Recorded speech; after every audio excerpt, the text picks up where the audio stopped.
Hello there and welcome once again to the Mayor's Magazine. I'm Mick Cornett, the Mayor of Oklahoma City, and this is our show for November 2014. Glad you're with us. In our first segment, we're going to meet a familiar face to those of you who follow the world of sports. It is Todd Nelson. He's the head coach of the Oklahoma City Barons. Welcome to the show. Thanks for having me. Yeah, the head coach of our hockey team that plays down at the Cox Convention Center. We've just had a few games under our belt as we tape this show, but what does the team look like heading into this season? Well, we look pretty strong. We're a pretty big team this year. We have some good speed. Physical? Yeah, physically big. Yeah. One of the biggest teams we've had here, and we have a good mix of veterans and rookies. And I really like the makeup of our team. We have a lot of returning players, so it shouldn't take that long for our guys to gel. We're off to a bit of a slow start, but that's normal for us. We always finish strong, so I like what we see. It's just a matter of putting it all together.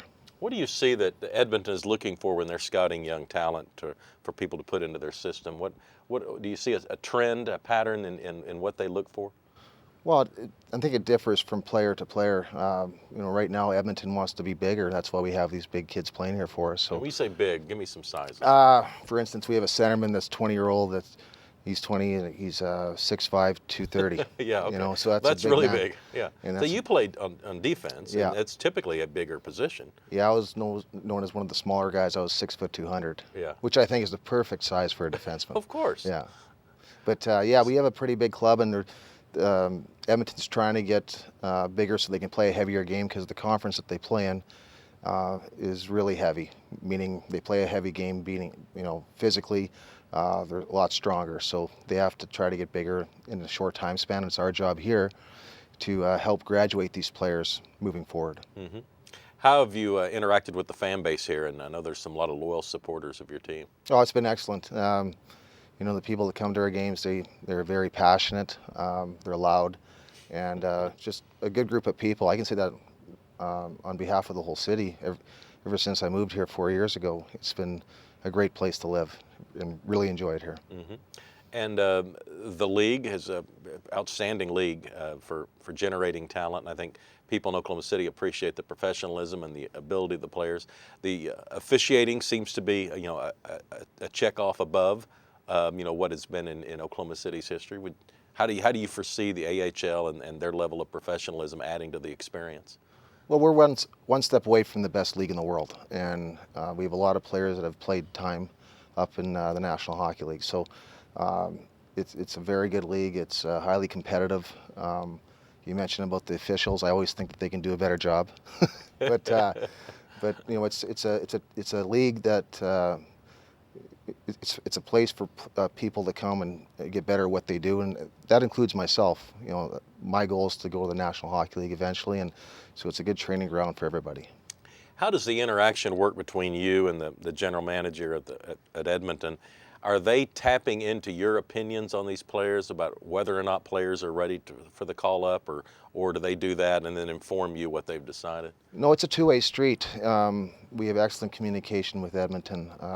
Craig McTavish, the general manager, and I talk at least once a week, but there's also other people that will be coming to all of our games. We had about 3 or 4 guys from Edmonton management this past weekend, and everybody's watching certain players, and there's always discussion about certain players that could go up and help the big club. So the most important thing is communication, and that's what we have. Mm-hmm. What's the strength of your team this year? Well, I think our goaltending's pretty solid. We have good depth there, and we have young defense, so that's something we'll have to be careful with. But our forward group that we have is really strong for this level. It doesn't matter. We have 14 guys. It doesn't matter which 12 I play. I feel very comfortable. So I think the most important thing is that we have a lot of guys returning from last year. So we have that nucleus of core players to really bring the team together. Which other franchises seem to have developed a rivalry with the Barons? Austin, Texas, the Texas Stars, and it's a healthy situation that we have every time we play them. It's always a good game, and they knocked us out of the playoffs last year. 2 years ago, we knocked them out of the playoffs, so we have that going on with them. Mm-hmm. And the fan interaction. There's a lot of ways to be involved with the Barons without just attending a game. I know you guys are out in the community and they're holding watch parties sometimes when there's away games. Can you talk about some of the ways that fans can experience and be a part of the organization? Well, we have players going out to minor hockey practices, working with the young kids. We have guys that are going to schools to read to the kids. We do habitat, things like that. We have a program called Barron's Buddies where every player gets a special needs child or person, doesn't matter what the age group is, and it's their buddy for the year. And it's a really neat program because our guys really get attached to it, and we have about 3 or 4 different functions over the course of the year, and it's a good program for the people that are involved and also our players. Mm-hmm. So it's always important to give back to the community, and our guys do that. How's the facility? How's the ice? Excellent. I can't complain one bit. The ice is great. The facility we have at Cox is, in our league, it's probably in the top 3 out of 30 teams. We have everything that we need, and it's just a great place to come to work. Mm-hmm. And professionally managed. You don't have any operational issues with the management? No, it's been good. If there are any issues, we get it resolved quickly, and bottom line is, once again, just communicate. And local ownership by the team. That's got to make, I think, the community feel a stronger attachment. Exactly. Prodigal runs the team for Edmonton, and they do a great job. And Bob Funk Jr., I've got to know really well over the last 4 years. Has just been excellent to work with. Our guys really like playing for him, and for him and his staff, they do an excellent job with our team, and they try to get us out in the community as much as possible. And looking down the line, that the players at Edmonton may be bringing up to Oklahoma City in the next year or two, are you confident that the talent pool is going to continue to be strong? I think so. Edmonton has been going through a tough stretch over the last 7 years, so they draft pretty high in the entry draft. So there's always a quality player coming through every draft, and they have a lot of depth with that. So this team here in Oklahoma City is going to be built, really well for the future as well. So we're happy as a coaching staff. You're always judged on wins and losses, and right now we're off to a tough start, but once again, we'll get things going. All right. Todd Nelson, the head coach of the Oklahoma City Barons, thanks for coming on the Mayor's Magazine. Absolutely, and what people have to remember is that every Friday night there's $2 beers and $1 hot dogs, which is a great promotion, and everybody likes doing that. It's great entertainment, and it's at the Cox Convention Center, which used to be known as the Myriad for those old standbys. But come on downtown, plenty of parking right underneath the arena. You never even have to get out of your car, so if it's inclement weather, it's the ideal situation for the fan experience. And bring your kids and your grandkids out to enjoy some great hockey in Oklahoma City. Todd, thanks. We'll be back with more on the Mayor's Magazine after this. I enrich our cultural landscape. I help define our quality of life. I am one of 4,000 artists in central Oklahoma who receive support from Allied Arts, this community's united arts organization. I am an Allied artist.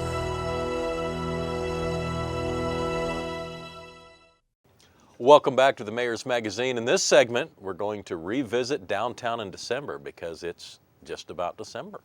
It's Jill Brown-Delozier and Staci Sanger's passion, and they are both here on the Mayor's Magazine. Welcome back. Thank you. Jill, on my left, in the middle, is the marketing and community relations person, and then Staci is marketing coordinator. And they are busy because it is their busiest time of year for downtown in December. And boy, this thing, it gets bigger and better every year.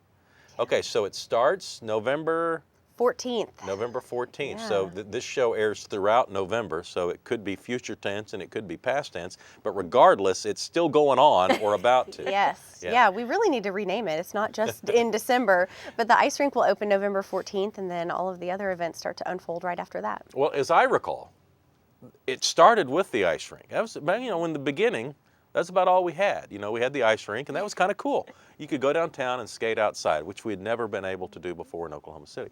And now it has expanded where, you can literally spend a weekend down here just doing all of the different things. And so I don't know any better way to start describing this, and just start going down the list, and we'll just let you guys kind of go back and forth. The ice rink is back, and Devin is your sponsor. And so, but it's not in the original location, but it's in the Myriad Botanical Gardens. Right. The Devon Ice Rink is now at its permanent location at the Myriad Gardens there. It's right off of Robinson, and so it's open 7 days a week, and it's $12 to skate, and you can skate for as long as you like, and all ages are welcome. Okay, and then Staci, Santa's. No, Saturdays with Santa. Tell me about that. Yes, Devon's Saturdays with Santa is returning. It's no cost at all to the public. You're just welcome to walk in and come to the Devon Energy Center, and this is every Saturday between Thanksgiving and Christmas. Register, and then you'll get a text message when it's your turn to meet Santa. Yeah, I think it's a great idea, because in most places where you go where there's a Santa, they try to recoup their costs by charging you or selling you pictures. And in this situation, correct me if I'm wrong, but basically your visit with Santa is free, and you take your own pictures. So you own them, you can do whatever you want with them. Yes. It's a great opportunity. It's great. Yeah. It's wonderful. And if your kid didn't like the last Santa, you bring him down here and see if he likes this Santa a little bit better. Jill, Chesapeake snow tubing. Yes, this has been a popular event for several years in downtown Oklahoma City. So it takes place inside the Chesapeake, it's at the Chickasaw Bricktown Ballpark, and it's sponsored by Chesapeake. And it's a man-made slope, and there are 4 lanes, which is bigger than it ever has been. So people can ride down on an inner tube on this slope with snow on it, and it gets really fast. It's pretty fun. But there are also kids slopes too, so little ones can also enjoy it. Yeah, so it's at the ballpark, and so there's parking all around in Bricktown. Obviously, they can handle crowds. I think there's some hot chocolate and some other things to keep you warm. But you're literally sliding from the upper deck down, and of course there's stairs to get you to the upper deck, and you take your sleigh, I guess is what we call it. But I also noticed last year when I went, there's a very small slope for kids, who are maybe going down for the very first time and aren't ready for the thrill of moment. Right. Even small toddlers will be able to do the kids slope, but the bigger one's more for older kids who like more adventure. If you're wanting to wear your kid out, I can't think of a better way in Christmas, because they have to climb the stairs. They're probably dressed too heavy, and they start sweating because it's typically our temperatures aren't that bad.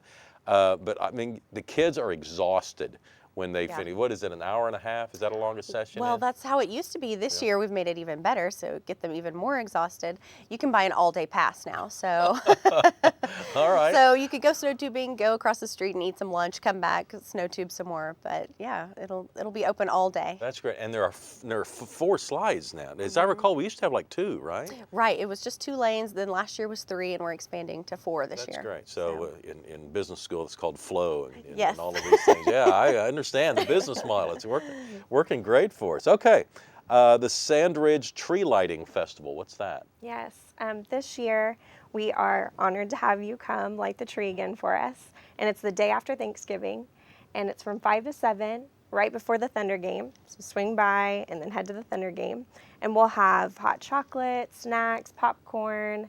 We'll have live music. It's one of our favorite events for downtown in December. What I like about it is when I'm with Santa, no one's looking at me. I mean, every little kid is just attracted to that man. And it's a very humbling experience. If you ever want to feel insignificant, just hang out with Santa amongst a bunch of kids, and they run all over. But it's a great idea. It's a great night just to come downtown, whether you plan to go to the Thunder game or not, just to be in down and start to get in the holiday spirit and the thing of things. And of course, we sing songs and do a lot of fun things. And as you said, it's 5 to 7 p.m. on the Friday of Thanksgiving weekend. All right, free water taxi rides. Yeah, this one is also super popular. We have like 15 or 20,000 people that take advantage of it every year. So every Thursday night through Sunday night from November 28th to December 28th, the water taxi rides are for free. And so you can go down, the loading dock will be by Zio's this year, and you can take a little cruise down the canal and look at all the Christmas lights, and they give an actual tour and talk about Oklahoma City and the history of Bricktown as well. So educational and entertaining. And if you have family and friends from out of town and there's a bunch of people and you're saying, I can't afford to buy everybody a ticket to ride on the water taxi, it's free. It's paid for by corporate sponsorships, and it's a great opportunity for people to kind of see and learn a little bit about the history of Bricktown. It still seems so new to some of us, but it's been 20 years since the MAP's election now, and a lot of that history it needs to be passed along. We're running out of time. Is there any of these other events that you guys want to draw attention to, because we don't have time to get to them all? The Santa Run is always a fun one, Okay. and there are lots of adventurous type activities at the Boathouse District. They have Santa's Adventures, and we're partnering with the Barons to do Winterfest at the ice rink. There are 3 different shopping events in downtown this year, so there are 24 total downtown in December events, and so you really could be busy every single day. And Sonic is sponsoring putting Santa on a Segway. Yeah. That's got to be fun. And what's Santa's Adventures on the Oklahoma River? So they turn some of their summertime activities into holiday themes. So the rock wall that kids can climb is a candy cane rock wall, and they have a Santa surfing so kids can kind of practice some balance, and you don't actually have to get into the river. They have the little zip line over there, and then of course the Sky Trail and the big zip line now, so you can enjoy all that with an all-day pass. And I noticed that the Nutcracker, of course, is coming back. That'll be in the Civic Center, Yes. I assume. And it was announced, it was news to me, that Devon has donated $500,000 to Oklahoma City Ballet, Amazing. so they can buy all new equipment and costumes for the Nutcracker. And obviously this will last years, but so the sets, the costumes will all be brand new. And I urge everyone to take the kids and go see the Nutcracker, expose them to the ballet, and at the same time help them get in the Christmas spirit. Gosh, I wish we had more time, but we don't. Jill and Staci, thank you all so much for coming on. It starts November 14th, downtown in December, and it runs through the month of January? Yeah.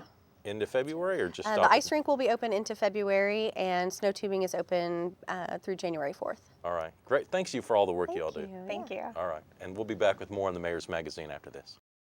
The median's been mowed, the leaves are raked, and the flowers are planted.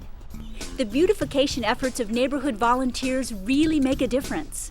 Unfortunately, there's still something out there cluttering neighborhood street corners. It's illegally placed signs. But now residents fed up with signs and placards littering poles, the grounds, and everywhere in between in their neighborhood can sign up to become a sign sweep volunteer. Sign sweep volunteers must be at least 18 years old, an Oklahoma City resident, and a member of a participating neighborhood association.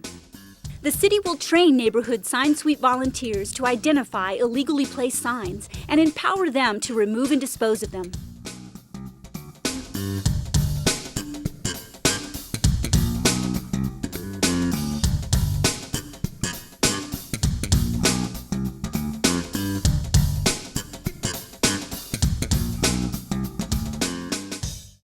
Welcome back to the Mayor's Magazine. In this segment, we're going to be joined by a young artist. Mikah Young is her name, and Mikah is a guitarist, musician. Am I right so far? Yes, sir. 'Cause I've not been exposed to your music, but it comes highly touted. And Mikah, I would say, is one of a growing generation of young people with artistic talent who are moving to Oklahoma City to try and expand their careers. And so I guess the question for you, because you apparently grew up in Texas. Yes. And why Oklahoma City? Not that we're not honored that you're here, but how did you choose us? Well, I grew up in Temple, Texas. It's about an hour north of Austin. So Austin was always kind of the scene that I was exposed to. And it's a wonderful city, amazing city for music. I found that Oklahoma City was an incredibly receptive place for a new artist, not as oversaturated, a lot of room to grow. A lot of opportunities, and just a really awesome community of artists that want to help each other. And it's not as polarized, I'd say. So it was really welcoming. Okay, so as an artist, I'm sure you practice all by yourself sometimes. Sometimes you're playing in front of a live audience. Sometimes you're in a studio. What's your favorite of those 3 things to do? What do you like to do the most? They've all got merits. Probably playing live, just because there's a connection when there's a whole crew of people just experiencing the same thing that you just don't get other places. It's really fun. And there's a lot of room for human error, which is humbling. So I like playing live. Because of the way media has expanded, it is there are more artists who have chances for exposure, because you can almost download anyone's song anytime you want. And I would expect that a lot of the people in the audience are already familiar with your music before they ever come see you play. Ideally. It's definitely, there's been a little bit of a progression because I moved here in January. I didn't even play a show here till April at Norman Music Festival. So between late April and where we are now, it's been fun. It's been interesting to see how it's changed. Do you write your own music, or do you borrow from others? I do, yeah. I write my own music. There's one track on the record that's out now that was actually the guy who recorded bass with me, Brian Webb, has an amazing record out. So he let me steal one of his songs for the last track. So that's the only one that's borrowed. But Yeah. So when you're writing, are you drawing upon your life's experiences? yes, yeah. Typically it's mistakes I've made, sometimes mistakes I've seen in others. You're only 21. You can't have made that many mistakes. I packed a lot into a short amount of time. I'm very efficient. Well, do you tend to write about the best times in your life or the worst times in your life? I'm really bad about writing about the worst times. I think there is an art to writing happy songs that some people have down, and I have not quite gotten there. Don Henley said the creative impulse comes from the dark side of the personality, and it's always freaked my parents out that I resonate with that. So I typically, it's just more emotive.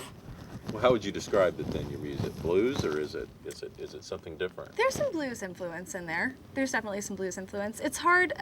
Tennessee is Burning, the record that's out now, has a lot of range to it. It was kind of, the first step into recording a full body of work for me. So it's there's a lot of different kinds of influences that are showcased in that. So moving into the second record, I'm definitely kind of narrowing down the path, figuring out exactly what my sound is, exactly what I'm wanting to do.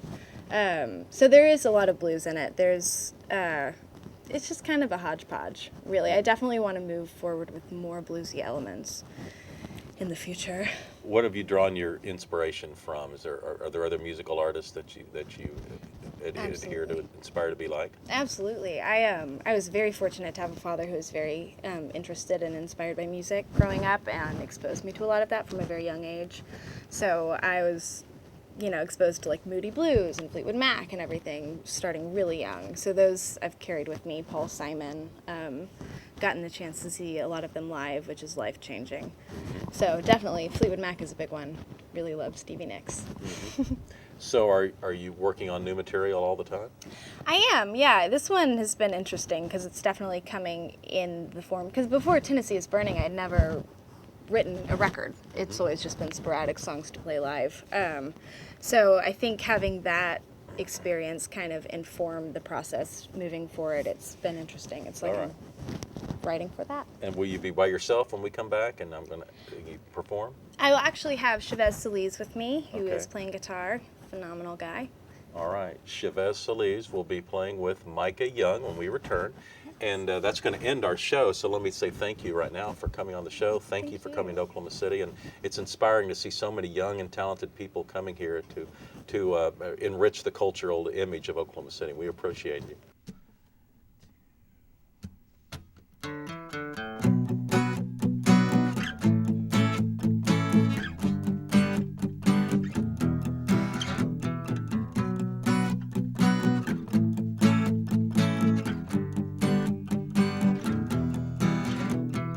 She's got this illusion there running through her veins. When you strip away the layers and you look at what remains, brought down like a landslide to the bottom of her road, drowns it out with glasses filled with self-constructed horror. She builds a synthetic world of lovely hollow things, filled with alley-cat princes and with birds all up by strings, singing broken-hearted love songs that sound just the way she feels, ever searching for some magic spell to make all of it real.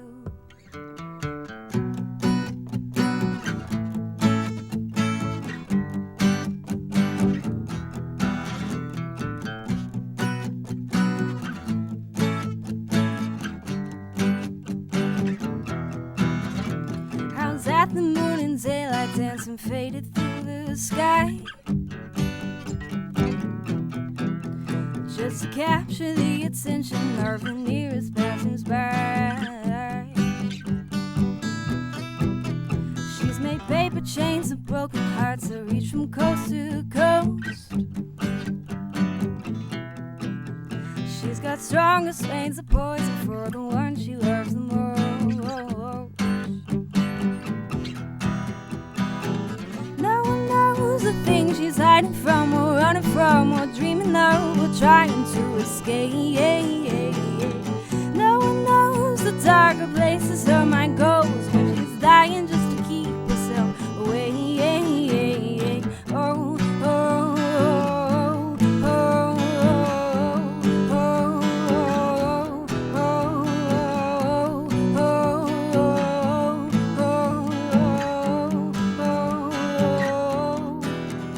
she's got half a mind to leave this town and half a mind to stay. She's got half a mind to let all of her bridges burn away. And she says that she's come too far to go crawling back there now. But they'll leave the porch light on and pray she'll change her mind somehow.